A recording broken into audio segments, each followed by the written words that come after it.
جو لوگ اللہ پر ایمان لائیں، کہیں کہ ہمارا رب اللہ ہے، پھر اس پر جم جائیں، ان پر فرشتوں کا نزول ہوتا ہے، نہ کوئی غم کرو نہ خوف، خوشیاں مناؤ جنت کی جس کا تم سے وعدہ کیا گیا تھا۔ اللہ کی ربوبیت پر اطمینان جب انسان کو ہو جاتا، میرا رب اللہ ہے، ربی اللہ، انسان کے لیے نہ کوئی کھٹکا، نہ کوئی خطرہ، نہ کوئی خوف، نہ کوئی حزن۔ جو کچھ ہو رہا ہے کس کے اذن سے ہو رہا ہے؟ اللہ کے اذن سے۔ اللہ کے اذن کے بغیر پتا تک نہیں ہلتا۔ یہ کوئی اندھا بہرا مادہ نہیں ہے جس سے مجھے کوئی خوف ہو۔ اندھا بھینسا چلا آ رہا ہو اس سے تو ڈرنے کا ہر انسان کو ڈرنا چاہیے، نہ معلوم کس کو ٹکر مار دے، لیکن نہیں، اس کائنات کو چلانے والا ایک سمیع و بصیر خدا ہے، وہ جو میرا دوست ہے، میرا ولی ہے۔ اللہ ولی الذین آمنوا یخرجہم من الظلمات الی النور۔ اللہ اہل ایمان کا ولی ہے، ساتھی ہے، پشت پناہ ہے، مددگار ہے، حمایتی ہے۔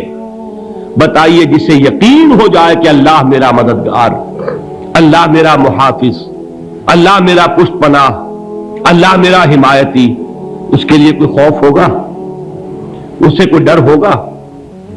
میں مثال دیا کرتا ہوں ایک بہت سادہ پنجاب کے دیہات کی۔ وہ بڑا چودھری ہے اور کوئی غریب کسان ہے۔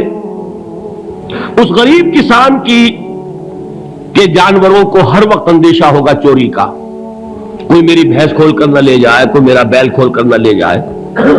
لیکن جس کے بارے میں یہ سب کو معلوم ہو کہ وہ جو بڑا چودھری ہے وہ اس کا دوست ہے، اس کی بچیا کو کوئی خوف ہوگا؟ اس کی بھینس پر کوئی ہاتھ ڈالے گا؟ اسے کوئی اندیشہ ہوگا؟ نہیں۔ کیوں؟ کہ وہ بڑا چودھری، بڑا اس کا یہاں کا سردار، جاگیردار، سب کو معلوم ہے وہ میرا دوست ہے، کوئی میرے خلاف اقدام نہیں کر سکتا۔ اس دنیا میں یہ چھوٹی سی بات اگر آپ کے دلی اطمینان اور سکون کا باعث بن سکتی ہے تو ذرا تصور کیجئے۔ میں لفظ تصور استعمال کروں گا صرف اس لیے کہ اس کا ہم جس کو کہتے ہیں ادراک اور شعور کر نہیں سکتے، اگر کے ساتھ کر سکتے۔ اگر یقین ہو کہ اللہ میرا مددگار اور یقین ہو کہ اللہ ہر آن میرے ساتھ ہے، پھر کوئی خوف، کس کا خوف؟ کوئی شے اللہ سے بالا تر ہے؟ کوئی قوت اس سے زیادہ طاقتور ہے؟ کوئی اس کے ارادے کو بدلنے والا ہے؟ کوئی اس کی مشیت کے آڑے آنے والا ہے؟ یہی بات ہے جو حضور نے فرمائی۔ یہ ایمان کا حاصل ہے لب لباب، کہ دیکھو اچھی طرح اس بات کو ذہن نشین کر لو، اگر تمام انسان مل کر تمہیں کوئی نقصان پہنچانا چاہے نہیں پہنچا سکتے، مگر جو کچھ اللہ نے لکھ دیا ہو، اور تمام انسان مل کر تمہیں کوئی نفع پہنچانا چاہیں نہیں پہنچا سکتے، مگر وہ شے جو اللہ نے طے کر دی ہو۔ آپ پھر میں کہوں گا ذرا طاری کیجئے، اسے فرض کیجئے، اسے سوچئے، اگر اس حدیث پر ہمارا دل ٹھکا ہوا ہو تو کسی سے ڈر ہوگا؟ یہ مجھے نقصان نہ پہنچا دے، یہ میری رپورٹ خراب نہ کر دے، یہ میری انکریمنٹ نہ رکوا دے، یہ میرا یہ نہ بگاڑ دے، یہ میرے یہ نقصان نہ پہنچا دے۔ اس کا ڈر، اس کا ڈر، اس کا خوف، اس کی خوشامد، اس کے لیے جا کر طرح طرح سے اپنی عزت نفس کو ذلیل کروانا اس کے سامنے، یہ سب کچھ کیوں کرتا ہے انسان؟ جب سمجھتا ہے کہ اس کے ہاتھ میں میرا کوئی نفع ہے، اس کے ہاتھ میں میرے لیے کوئی ضرر ہے، یہ مجھے کوئی گزن پہنچا سکتا ہے، یہ مجھے کوئی نقصان پہنچا سکتا ہے، یہ میرا کوئی کام بنا سکتا ہے، یہ میری کوئی ضرورت پوری کر سکتا ہے، اسی کا نام شرک ہے۔ جہاں آپ نے یہ سمجھا کہ غیر اللہ کے اندر کوئی طاقت موجود ہے، وہی شرک ہے۔ بتوں سے تجھ کو امید خدا سے نو امیدی، مجھے بتا تو صحیح اور کافری کیا ہے؟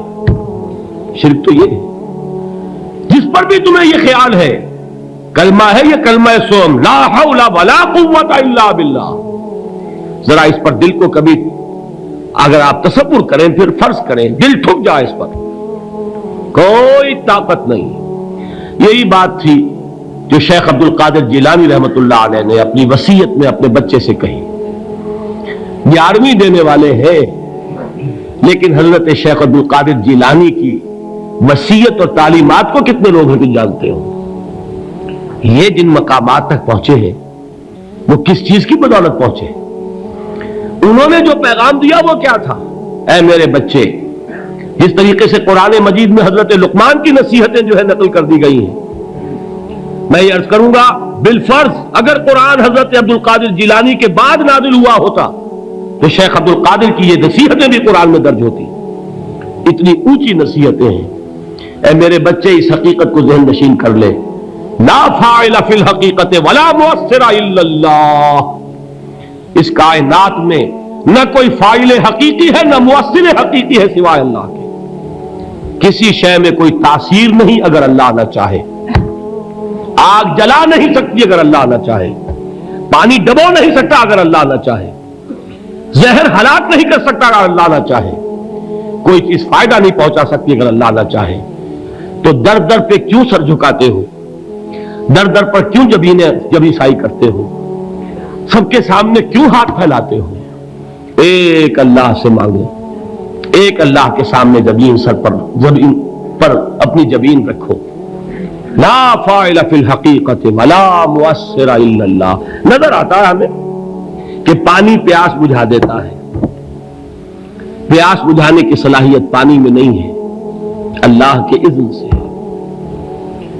کھانا بھوک مٹا دیتا ہے. بھوک مٹانے کی صلاحیت کھانے میں نہیں ہے، اذن رب میں ہے. دیکھیے یہی یقین تھا. حضرت موسیٰ علیہ السلام کا واقعہ یاد کیجئے. سامنے سمندر آ گیا ہے. قوم دیکھتی ہے پیچھے کہ گرد و غبار کا طوفان ہے. معلوم ہوا کہ فرعون اپنے لشکر سمیت آ گیا ہے. لشکر جب چلتا تھا تیز رفتاری کے ساتھ تو گرد و غبار کا جو طوفان اٹھتا تھا اس کا تصور کیجیے. اور لمحہ بلمحہ وہ قریب آ رہا ہے. پوری قوم نے کیا کہا؟ اے موسیٰ انا لمدرکون. اے موسیٰ ہم کو پکڑے گئے. قرآن مجید میں تو یہاں وہ باتیں نہیں لکھی ہیں، لیکن تورات میں یہ درج ہے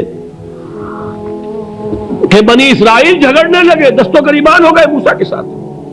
موسیٰ ہمیں یہاں مروایا لا کر، اس سے تو ہم ہی بہتر تھے. وہاں کھانے کو ملتا تھا، زندگی تو تھی، بیگار ہم کر رہے تھے، موت تو نہیں تھی. اب جو کچھ ہوگا اس کا تصور کرو، جس طریقے سے ہمارے ٹکڑے اڑائے جائیں گے. تو لڑ رہے ہیں حضرت موسیٰ علیہ السلام سے. یہ تورات کی تفصیل ہے. قرآن میں صرف اتنا آیا ہے، پریشان ہو کر انہوں نے کہا انا لمدرکون. موسیٰ ہم تو پکڑے گئے. اس وقت موسیٰ کا جواب کیا ہے؟ کلا ان معی ربی سیہدین. نہیں، میرے ساتھ میرا رب ہے، وہ راستہ دے گا. بتائیے کہاں راستہ نظر آ رہا ہے؟ یہ ہے ایمان بالغیب. راستہ نظر نہ آئے تب اللہ پر یقین ایمان ہے. جیب میں پیسے ہوں اور تب دل کو اطمینان ہے تو ایمان کس پر ہوا؟ پیسے پر، اللہ پر نہیں. جب وسائل و ذرائع نہ ہو اور پھر یقین ہو کہ اللہ مسبب الاسباب ہے، وہ اسباب کا پابند نہیں ہے، وہ اسباب کا محتاج نہیں ہے، اسباب اس کے محتاج ہے. اگر یہ یقین ہے تو اللہ پر ایمان ہے. یہ نہیں ہے تو تمہارا ایمان اسباب پر ہے، وسائل پر ہے، ذرائع پر ہے، مادیات پر ہے، اللہ پر نہیں. اس وقت کہاں راستہ تھا؟ کوئی راستہ تھا؟ سمندر ہے اور ادھر سے لشکر آ گیا ہے.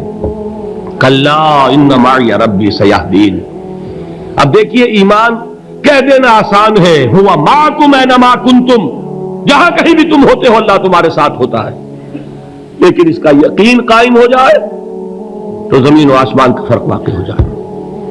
یہی بات ہوئی حضور کے ساتھ. غار ہے، چھپے ہوئے ہیں محمد رسول اللہ اور آپ کے وہ یار غار ابو بکر صدیق رضی اللہ تعالی عنہ. اقبال نے حضرت ابو بکر کی شان میں چند اشعار کہے صرف، لیکن واقعہ یہ ہے کہ بھاری بھاری نظموں پر اور قصیدوں پر بھاری ہے. طویل ترین نظمیں اور قصیدے ہوں ان پر بھاری ہے. ہمت ابو بکر کی ہمت جو ہے کشت ملت را چو ابر، جیسے بارش سے کھیتی اپجتی ہے، ابو بکر کی ہمت اور عزیمت اس امت کو اسی طرح سینچنے والی ہے۔ ثانیے اسلام و غار و بدر و قبر، وہ دوسرے تھے اسلام میں، دوسرے پہلے کون تھے؟ انا اول المومنین، حضور فرماتے سب سے پہلا ایمان لانے والا میں، دوسرے ابو بکر۔ ویسے ہمارے ہاں یہ چلتا ہے اختلاف، حضرت علی پہلے ہے کہ حضرت ابو بکر پہلے ہے، لیکن اس میں بڑی خوبصورت تطبیق قائم کی ہے علماء نے، اور بہت صحیح ہے۔ چار کے بارے میں فیصلہ ہی مت کرو کہ کون پہلے ہے، ان کی ایک عجیب تقسیم کر دی ہے۔ آزاد مردوں میں، بالغ مردوں میں سب سے پہلے ابو بکر، بچوں میں سب سے پہلے علی، خواتین میں سب سے پہلے خدیجہ، اور غلاموں میں سب سے پہلے زید بن حارثہ۔ بڑی پیاری تقسیم ہے، یہ چاروں ہی پہلے ہیں، ہر ایک کے لیے اولیت ہے۔ اور واقعہ یہ ہے کہ اگر زمانی اعتبار سے تعین ہوگا تو پہلے خدیجۃ الکبریٰ آئیں گی رضی اللہ تعالی عنہ، کسی اور سے بات کرنے کی نوبت بعد میں آ سکتی ہے، پہلے تو اہلیہ محترمہ سے بات ہوئی، آتے ہی پہلی وحی ہوئی ہے، ابھی تبلیغ کا حکم نہیں تھا۔ کس کو بتایا واقعہ؟ ابھی اپنی نبوت کی تبلیغ کا تو حکم ہی نہیں آیا، واقعہ کس کا ہے؟ وہ خدیجہ کا ہے۔ جب کہا ہے کہ خشیت علی نفسی، مجھے اپنی جان کا اندیشہ ہے، تو کیا جواب دیا خدیجہ نے رضی اللہ تعالی عنہا؟ وہ صدیقۃ الکبریٰ ہے، صدیقات جو ہے خواتین ان میں چوٹی پر خدیجۃ الکبریٰ ہے رضی اللہ تعالی عنہا، اور صدیق جو مرد ہیں ان میں صدیق اکبر ہے ابو بکر صدیق رضی اللہ تعالی عنہ، لیکن صدیقات میں چوٹی پر۔ جب حضور نے فرمایا خشیت علی نفسی، کیا فرمایا، کیا عرض کیا، کیسے تسلی دی؟ نہیں نہیں، اللہ آپ کو ضائع نہیں کرے گا، آپ غریبوں کے ہمدرد ہیں، آپ مساکین کے تکالیف رفع کرنے والے ہیں، آپ بیواؤں کی سرپرستی کرتے ہیں، آپ مسافروں کی خدمت کرتے ہیں، اللہ آپ کو ضائع نہیں کرے گا۔ یہ یقین ہے اس خاتون کے اندر۔ خیر وہ ایک علیحدہ بات ہو جائے گی۔ میرے دل پر حضرت خدیجہ رضی اللہ تعالی عنہ کی شخصیت کا بڑا گہرا نقش ہے، جو وہ کوئی اور ہی وقت اور موقع ہوا تو بیان ہوگا۔ بہرحال اقبال نے ایک مصرے میں جو چار اولیتیں جمع کر دی ہیں، ہمت او کشت امت را چو ابر، ثانی اسلام و غار و بدر و قبر۔ اسلام میں حضور کے بعد پہلے کون؟ ابو بکر۔ غار میں حضور کے ساتھ کون؟ ابو بکر۔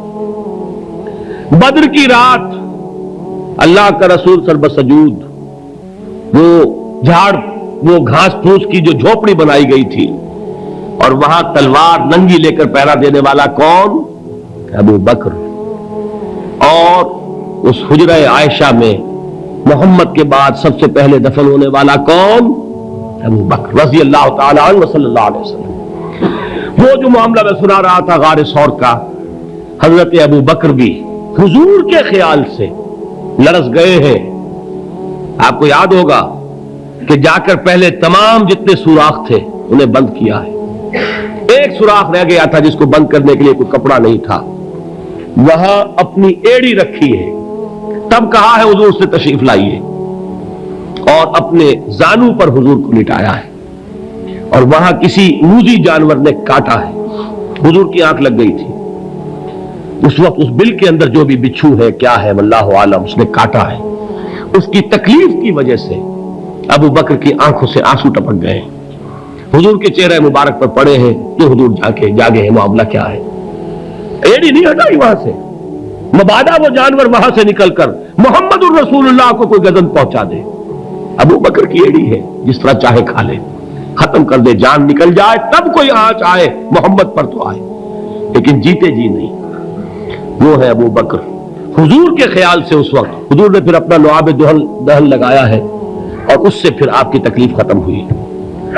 جیسے خیبر میں حضرت علی کی آنکھ دکھ رہی تھی، اس کو جو شفا حاصل ہوئی وہ بھی حضور کے لعاب دہن سے ہوئی۔